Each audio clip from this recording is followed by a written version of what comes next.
What if I told you that a small city, built on 7 hills along a winding river, would one day control the known world? A city that would invent empires, laws, armies, and legends. That city was Rome. From humble beginnings to unstoppable dominance, this is the story of ancient Rome and how it conquered the world. Rome didn't start as an empire.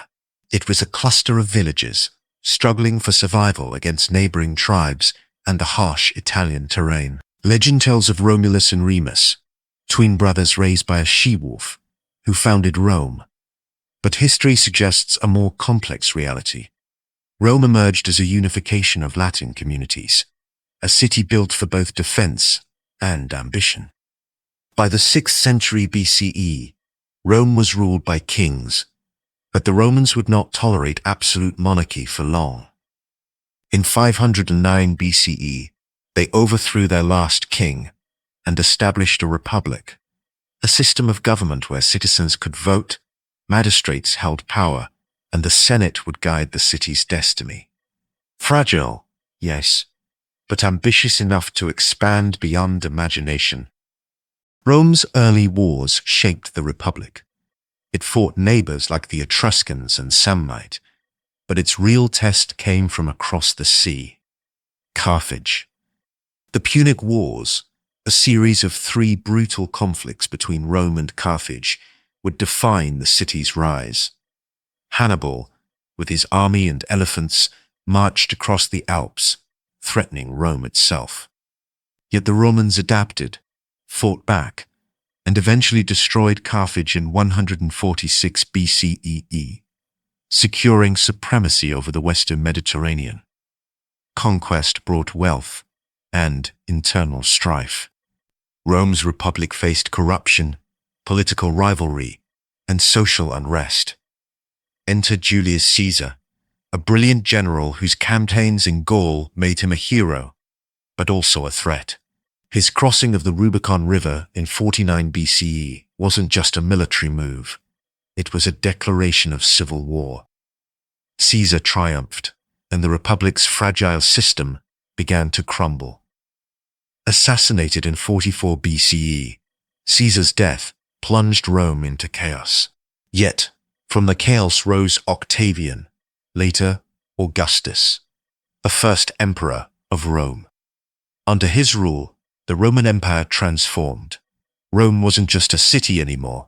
It was the heart of an empire stretching from Britain to Egypt, from Spain to Mesopotamia. Roads, aqueducts, and cities followed, spreading Roman law, culture, and influence across continents.